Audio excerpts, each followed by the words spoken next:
Money. We all know exactly what it is and how it works. Or do we? We know that we can earn it and spend it and save it, but what if we start asking questions like, where does money come from? Or why is there so much debt? If you go looking for answers to these questions, you'll discover that most people don't have a clue what money really is.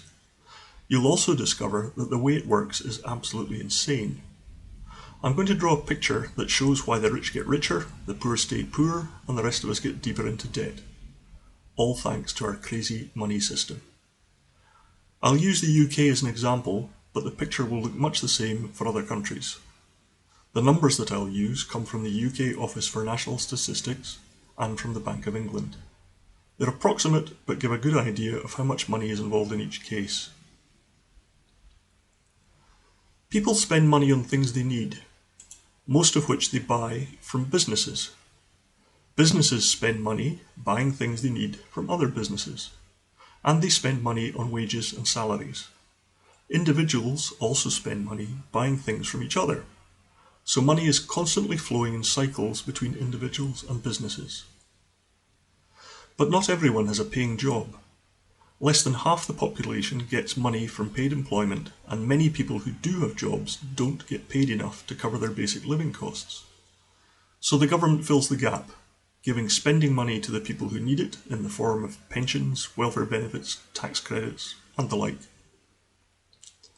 The government also spends money on things that are useful to us collectively, things like health, education, transport, all of which sends money flowing through the economy, giving more of us a chance of using it.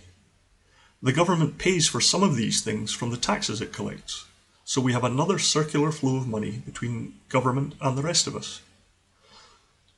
Let's call this the productive economy, where we produce everything we need for our survival and comfort. If, collectively, we're producing all of the things that we need, and individually we have enough money to buy the things that are being produced, then the productive economy thrives and everyone's happy. Collectively, we're very good at producing things. There's plenty of food to go around, plenty of materials to make everything that everyone needs, and plenty of willing workers to do the work. Collectively, we're wealthy. But individually, many of us struggle to get the things that we need because we don't have access to enough money. So our economic problems have nothing to do with a lack of wealth, they're all to do with how we use and abuse money. About 97% of the money that we use is electronic. It's just numbers in computers that are owned and operated by the banks. Only 3% of our money is notes and coins, which are issued by the state.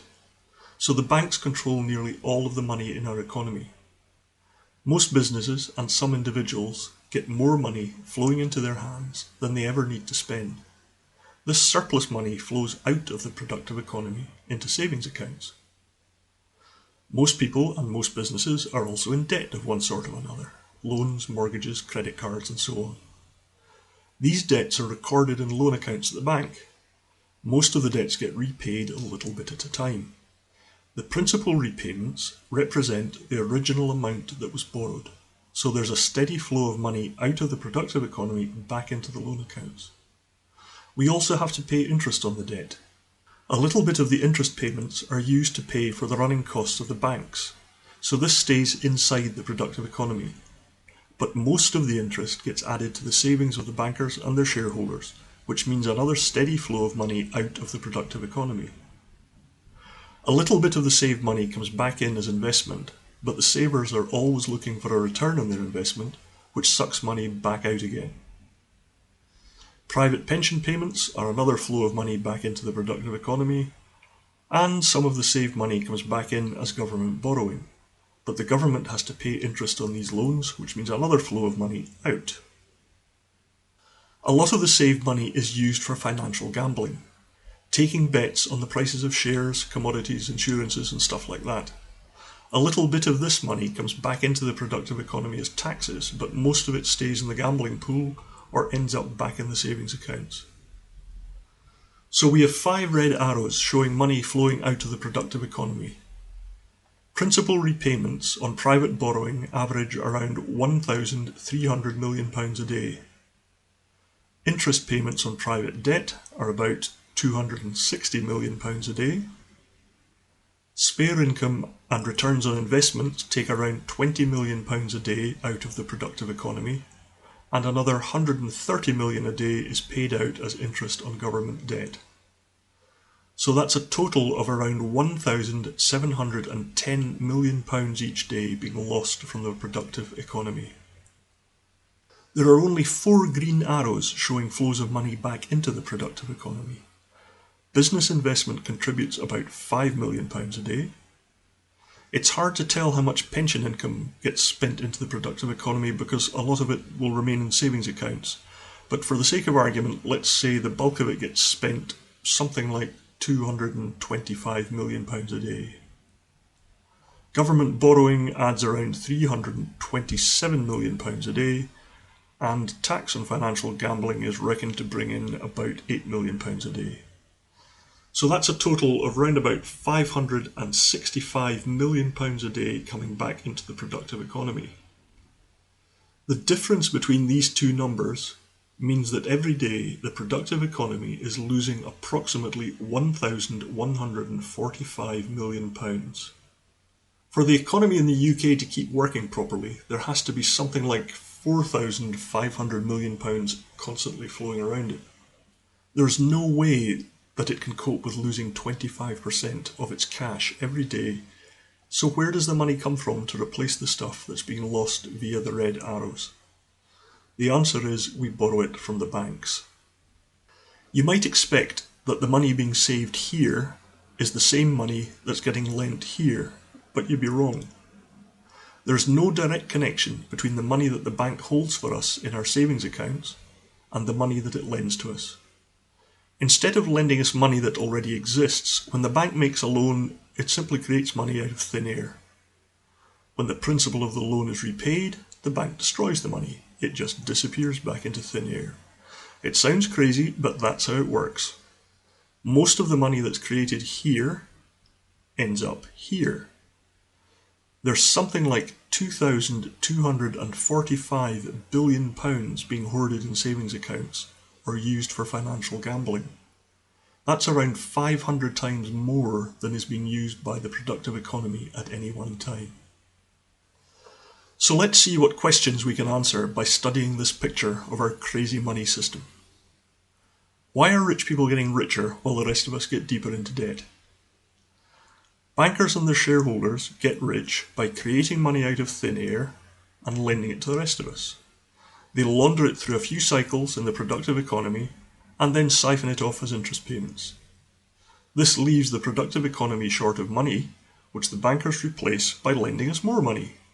So the bankers get even more interest payments and we get even deeper into debt.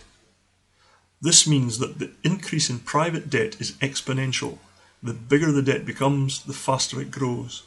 Our crazy money system is built on private debt that grows and grows. So why does the government have to borrow so much money? Taxes on their own don't give the government enough money to do what it has to do to keep the productive economy working. So the government has to borrow from people who have lots of it to spare. Only 60% of the money that's borrowed by the government every day gets spent on public services. The other 40% goes to pay interest on all the money that the government has borrowed in the past, a total debt of around £1,230 billion. The government is effectively borrowing money to pay interest on money it has already borrowed. If the government tries to pay off the debt by cutting spending and raising taxes, this reduces the amount of money in the productive economy. Government debt is currently 273 times bigger than all of the money circulating in the productive economy. It is impossible for the government to repay the debt by taking money out of the productive economy. It doesn't matter who you vote for, our crazy money system means that the government will always be in debt. What about a financial transaction tax? Surely we could get a lot more than £8 million a day from financial gambling.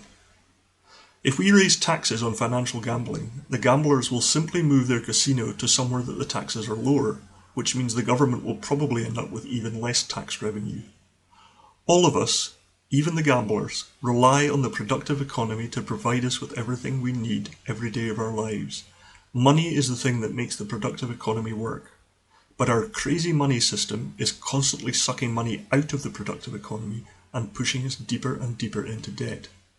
At some point, and it might not be far away, we will no longer be able to borrow enough money to keep up with the debt repayments, and the productive economy will collapse for lack of money. The only way to avoid this catastrophe is to stop creating money as debt. Imagine a banking system that operates inside the productive economy, where the only way that bankers can become rich is by helping us to be productive. Let's see how this could work. We invest our spare money in the bank, which invests it on our behalf back into the productive economy. The risks and rewards of investment are shared between us and the banks. Spare money that's waiting to be invested is lent to government, businesses and individuals to help with their cash flows. The borrowed money is repaid interest-free, so money flows back and forth as required without the burden of interest payments. But why would anyone lend money interest-free? Well, here's the first clever bit. Imagine if a negative interest rate was applied to all of the money in our economy all of the time. A negative interest rate means that the money in your account is slowly draining away, hour by hour, day by day. So instead of leaving your money lying idle in the bank, you'll be keen to do something with it. The same goes for the money that you've given to the bank to invest on your behalf. The negative interest rate encourages us to spend our money on something that's been produced in the productive economy, which is good for business, or we can invest in something productive, which is good for business, or we can lend our spare money interest-free, which is good for everyone's cash flow, especially that of the government. So what happens to the money that's trickling out of our bank accounts thanks to the negative interest rate? That's the second clever bit. The money that's been collected from the economy each month gets deposited in a citizen's bank. On the first day of the following month, all of the money in the citizen's bank is distributed in equal share to everyone in the country. This makes sure that everyone has enough cash flowing through their hands every month to pay for their basic living costs. It replaces about 40% of government spending, welfare, pensions and so on, which means we can abolish about 40% of taxation. People who like to accumulate wealth will no longer be able to store it in the form of money, thanks to the negative interest rate. Wealthy people will have to convert their spare money into physical assets, which keeps the money inside the productive economy, doing what money is supposed to do, helping us to be productive. In this picture, there's only one red arrow draining money out of the productive economy, but the green arrow returns every penny of it every month, distributing it as widely as possible so that the whole of the economy benefits. Much better than the crazy system that we have right now, where we have to borrow £1,145 million every day just to stand still. If you want to find out more about our crazy money system and how we can escape from it, read this book. It explains in plain English how we are abusing the genius of money and what we can do to make our money work properly for everyone.